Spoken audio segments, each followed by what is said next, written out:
I wondered why you would listen to me. I wondered why my words might conquer your interest compared to all of the ones that reach you every day. Why? Because this story is about you, whether you're a man or a woman. Because you also wonder about the same things I wonder. Because there is a feeling of mental fatigue you want to get rid of. Because even though you feel a little tired, there is a part in you that's strong and alert. There's a part of you that has an infinite power. That's the part I'm addressing now.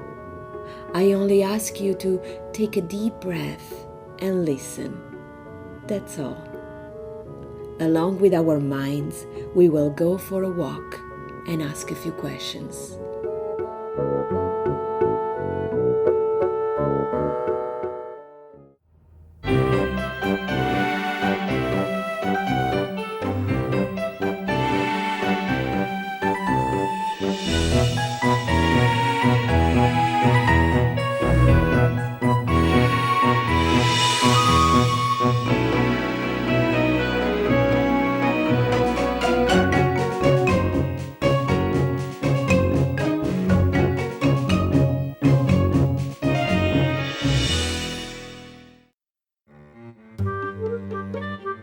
Have you ever wondered why we live the way we do? Are we sure we have chosen everything that is a part of our existence, or has it become a habit before we realized it and is now a part of our life? Places, foods, words, actions, the way we dress, the way we walk, how we spend our spare time, the things we repeat. Have you ever wondered? What happens in your mind every second? How do we process the information that reaches us externally? How do we protect ourselves from the information that is bombarding us without us even realizing it? Have you ever wondered how your thoughts develop and how they become beliefs? Do you have an idea? Do you care? Why do you care so little?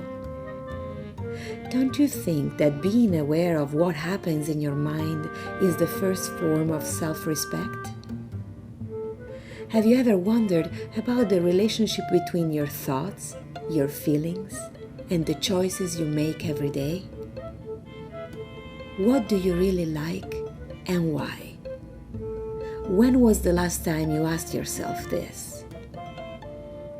Have you ever wondered how strong the external conditioning is, or how many other influences contribute to your choices? Do you know how to protect yourself from the information you don't want? Do you have a clue what information you don't want, or do you just feel overwhelmed? Have you ever wondered that if the relationship with your mind were more aware, all of the other relationships in your life would blossom with it? Doesn't the thought of dedicating a little time to this part of you make you feel good? So take another deep breath and listen.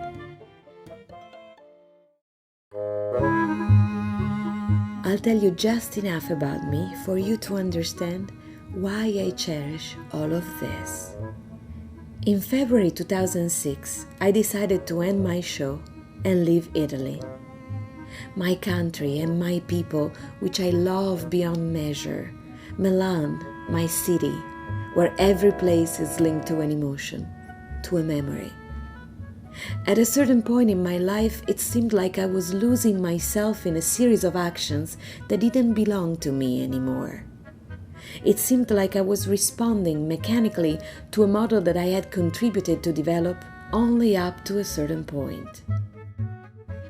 I would have liked my mind and its contents to be visible, because I had the feeling that many of the ideas that inhabited my mind were part of a cultural layout that I didn't choose, a sort of hypnosis into which everyone I knew had slowly fallen, and even though they didn't seem enthusiastic, they continued to perpetrate.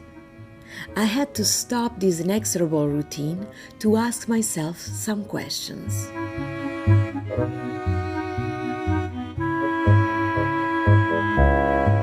The reason we rarely stop is that simply being creates a certain discomfort. We don't feel comfortable with an idea of ourselves to which we've barely contributed compared to the time we've dedicated to conform to the societal demands as we know them. Who teaches us to understand who we are? Where do we learn it? At school, from our mothers or fathers, at work? From whom? Who has the courage to ask direct, fundamental and important questions, overcoming the embarrassment about not having a clue about how to answer or even about what to think, until the answer finally does come? 2006 was the era of scandals. Scandals of the former Italian royal family and television showgirls. Some women from the entertainment world openly declared that they had to sleep with the politician of the week in order to appear on TV. That they had to give sexual favors to be part of that world. Some Italian-style sly smiles, some victims sacrificed among showgirls and politicians, they all went ahead on the same frequency without being troubled, and my indie show and I closed up shop. It took the Italian public opinion 5 years to believe that these dynamics were really overflowing the confines of the television screen and entering the world of politics and business. And finally, a reaction. In February 2011, Italian women took to the streets to rebel. They left their houses to say that the Italy of today is no longer a country for women. The united message was this: we're proud women. We want dignity and respect for us and for all. We protect our autonomy and we won't be used. That's why there shouldn't be political or union symbols in our demonstrations. We also want our multifaceted nature to be respected. These women out on the streets of the cities of the world filled my heart. Women who reignited my hope, who made me walk down the street with a smile. My street here in Hawaii, on the other side of the world.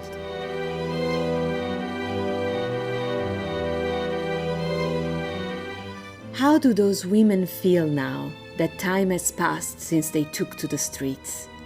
What happens today when everything seems inexorably the same as yesterday? How are we prepared to really create a change? How far have we already been hypnotized? How many of us feel too tired to want to change? And why do we feel this way? Because contrasting the images of the millions of women in the streets are the millions of other images that have represented us for too long in a standardized and stereotyped way.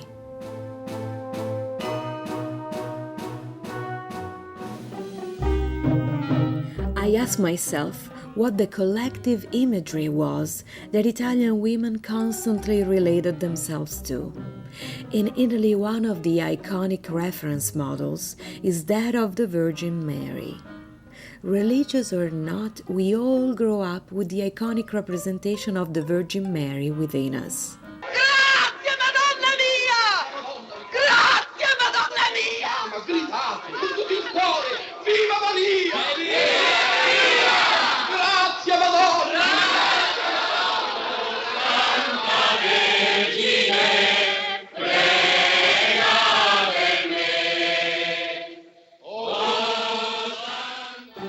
Speaking of images, however, the modern altar of our iconic representations is the television, And this is where another Madonna appears, and with her an unending series of starlets that we Italians never miss the opportunity to introject endlessly.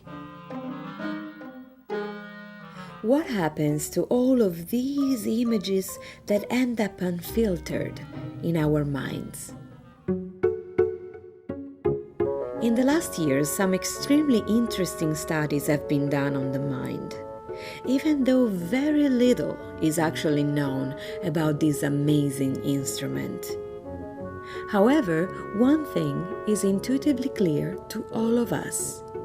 We learn through repetition. From when we are very young, we learn by repeating an action over and over until it becomes part of our patrimony of unconscious abilities. A classic example is driving, a series of actions that then become an activity we can do automatically while thinking about our day and about the things we have to do. I'm so lucky, lucky, I'm so lucky, lucky, I'm so lovely, lovely, I'm so lovely, lovely, you. It should at this point be extremely intuitive to understand the huge impact of the repetition of all the standardized images and stereotypes that we process every day, from the television to the supermarket shelves and the internet. A mental burden that pollutes the mind and whose consequences are underestimated only because they are invisible and immaterial.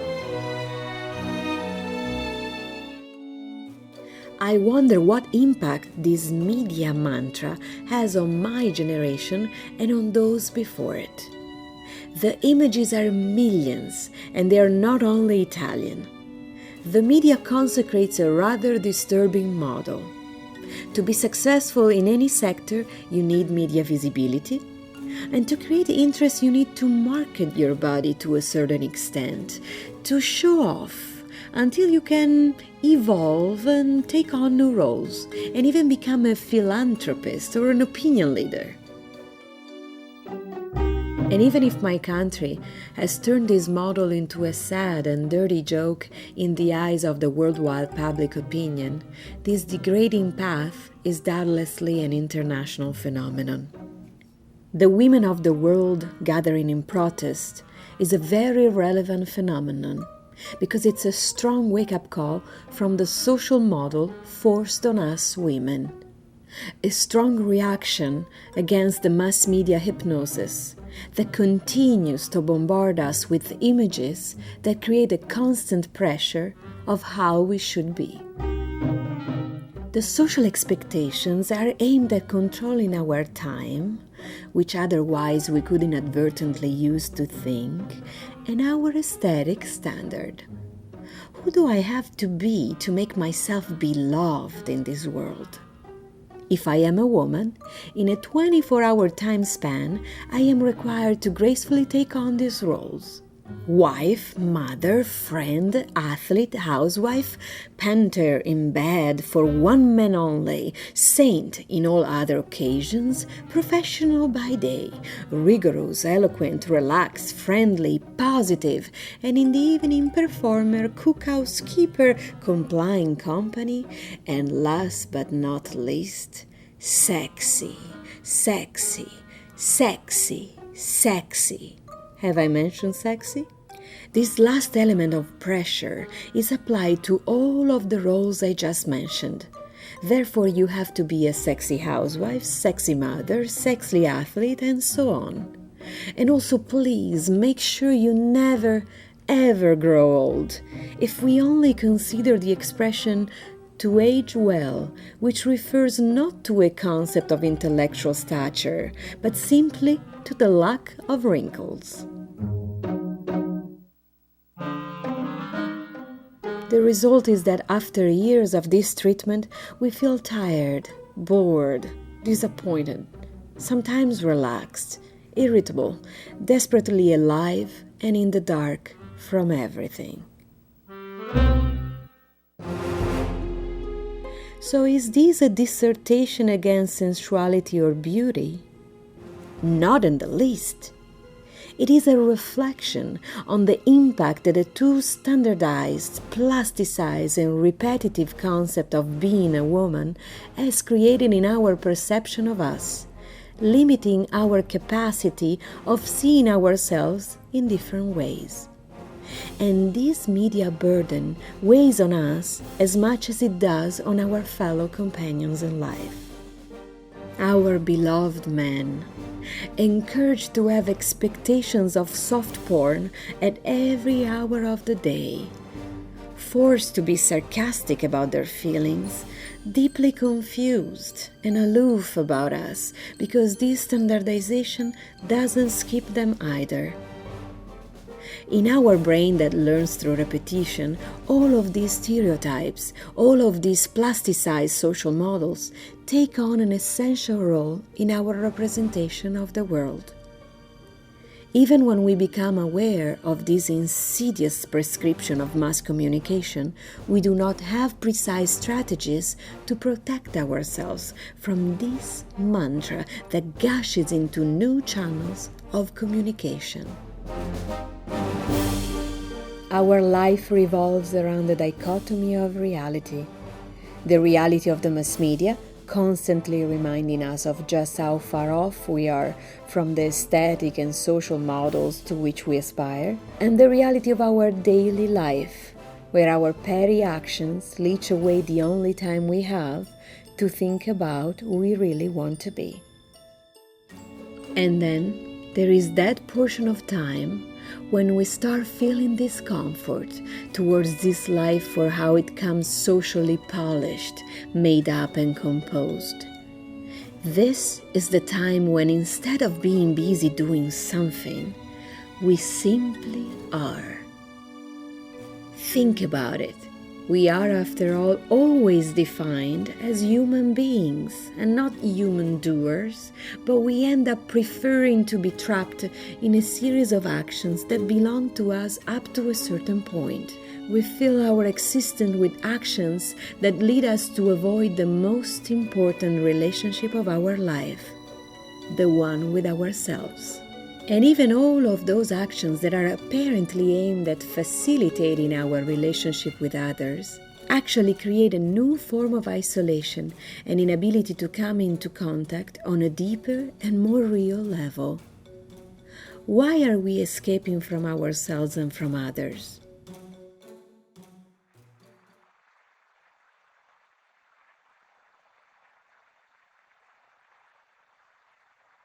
What do you feel? Your hand. That's right. From the size of my knuckles. And the heat of my palm. What are you demonstrating now? That's how well we know each other. All we know is just the skin surface of each other. Why do you say these things to me tonight? Because nobody ever gets to know anybody. We're all of us sentenced to solitary confinement inside our own lonely skins for as long as we live in this earth. Not to me. I'm not a big optimist. But I can't agree with something so sad. I agree with you, Anna. There is too much poetry and beauty in this life to stop attempting new ways, starting from zero to rediscover a power, a magic, and a knowledge that has always been ours. Wherever you are in the world, whatever your traditions are and ways of living, all human beings function in the same way. Serenity, joy, pain, stress, and love have a common thread, and there's only one common denominator that makes it possible to access the knowledge of who we are and what we want for our lives. Understanding how our mind works. This is the invisible revolution.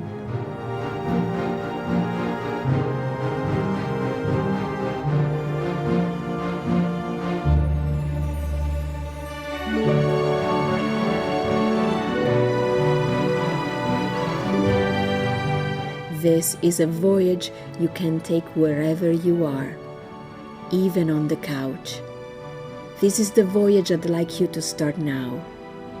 The voyage inside your mind, as a getaway to your thoughts, images, words that influence the way you are, your beliefs and values.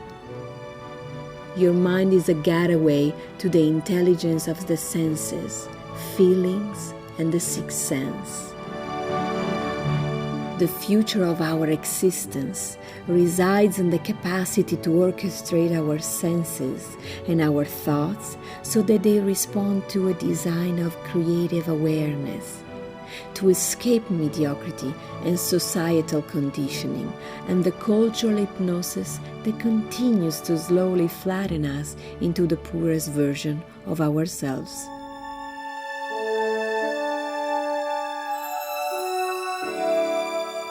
Imagine being able to spend your existence with the awareness of what happens in your mind in every moment.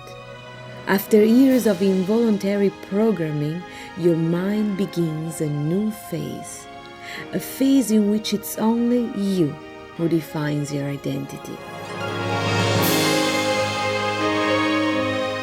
Having the courage to defend who you really are and what you love, coming into contact with your passions and making them possible realities. A phase in which nothing is foreign or judged because it's different from what social standards claim it should be. Everything becomes new and fascinating in the awareness of being able to freely choose.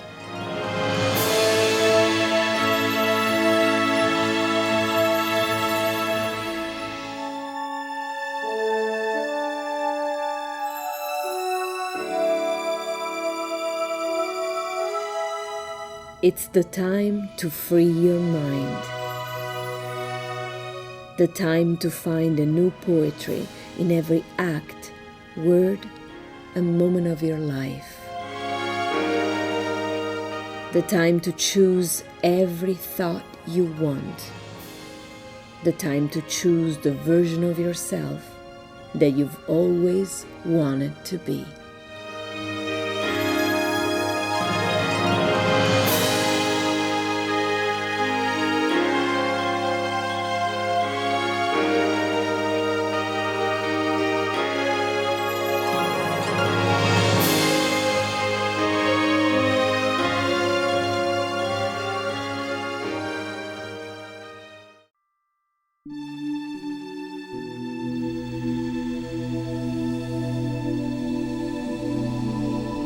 Take the mirror in your hands.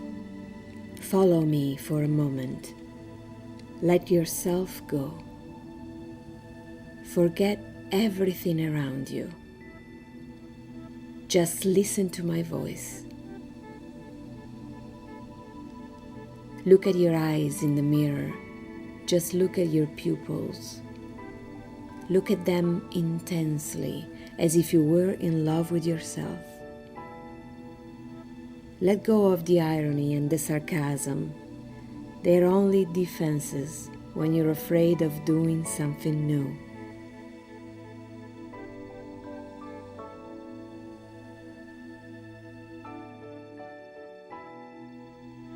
Continue looking at yourself and let the rhythm of your breath rock you. Breathe deeply and smile. Continue looking at your eyes and lose yourself in them.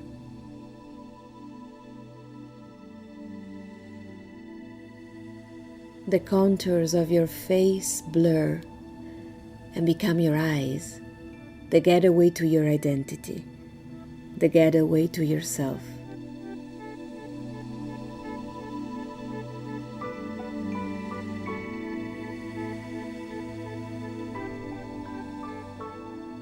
While you look in the mirror, in this moment of absolute liberty from everything and everyone, in this moment of absolute celebration of yourself, you feel the strength to detach every fear from your mind and let them evaporate. Let them scatter into the ocean like dust, like the ashes of an enemy you have fought for too long.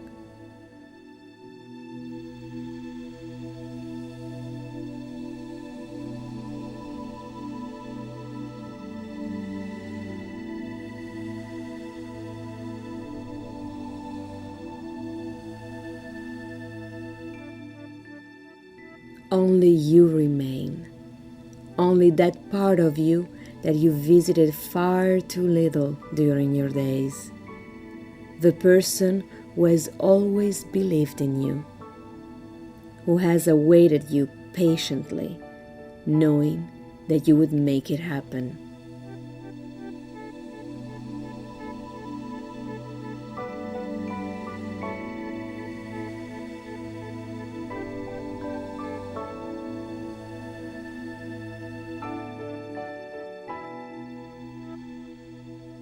While you look into your eyes, you know that there's something you've wanted to tell yourself for a long time.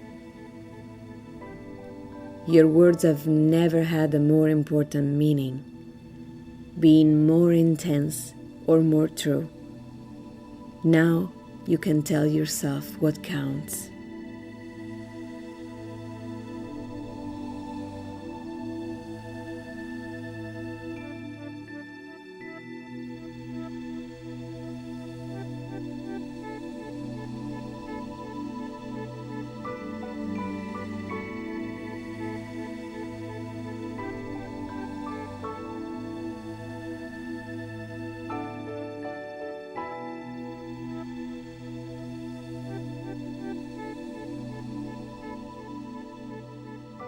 Look into your eyes in the mirror.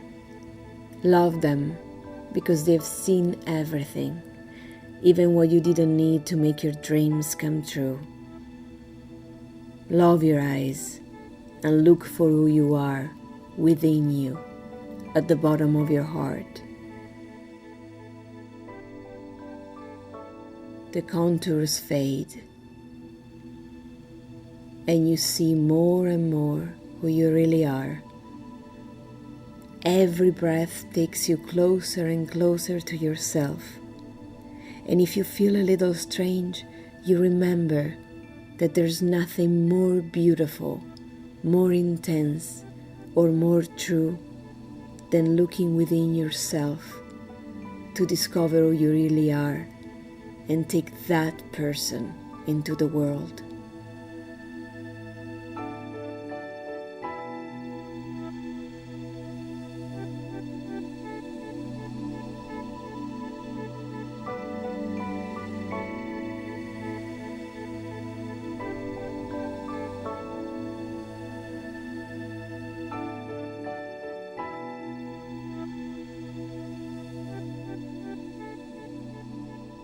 Close your eyes and let the emotions grow.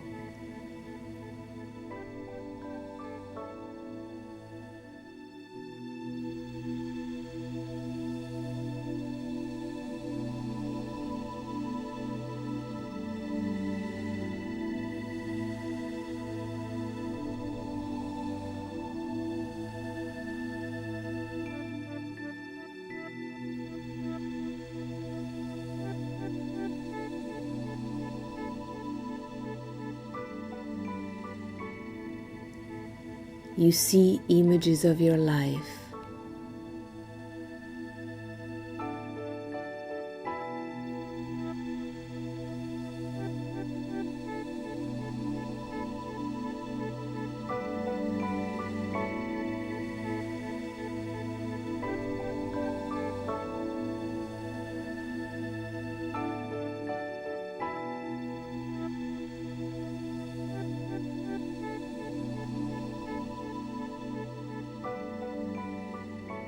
You feel emotions.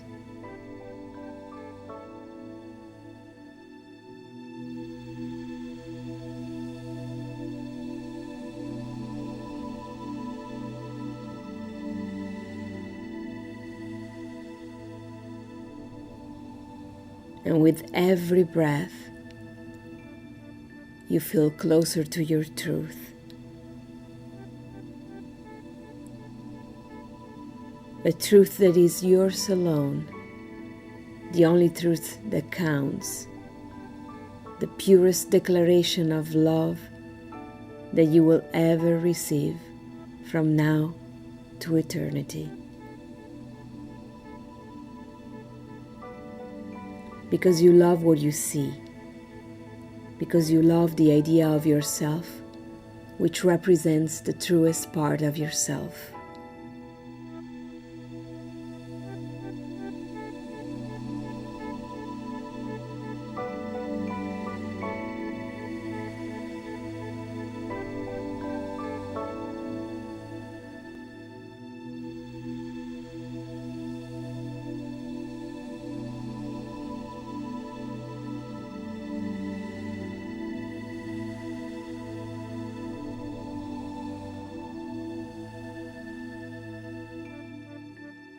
What you see is intense and tasty, like your favorite flavor, vibrant and vivid, like your favorite color, and you're filled with emotion, an emotion that grows and grows all around you.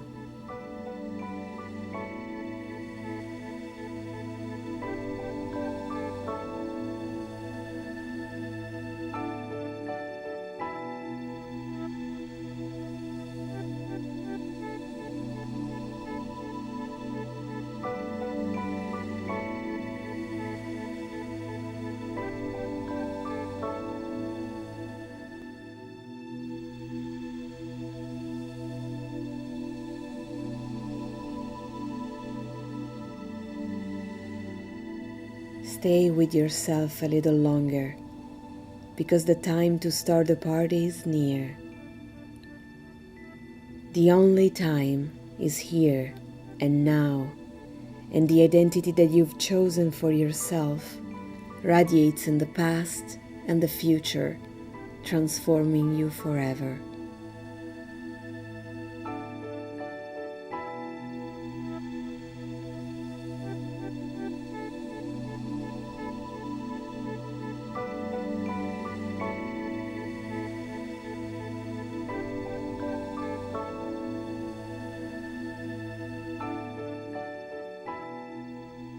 This is only the beginning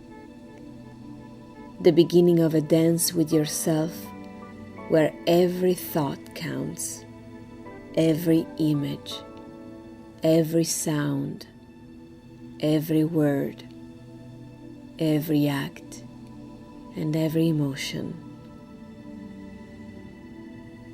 Now open your eyes and return to the world with your new identity.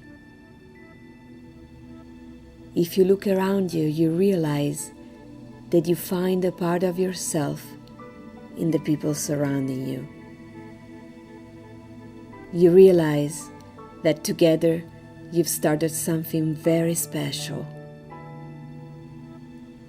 A new way of being together on this earth for the time that is given to us, with the desire to spread love in every act, word, and gesture towards others.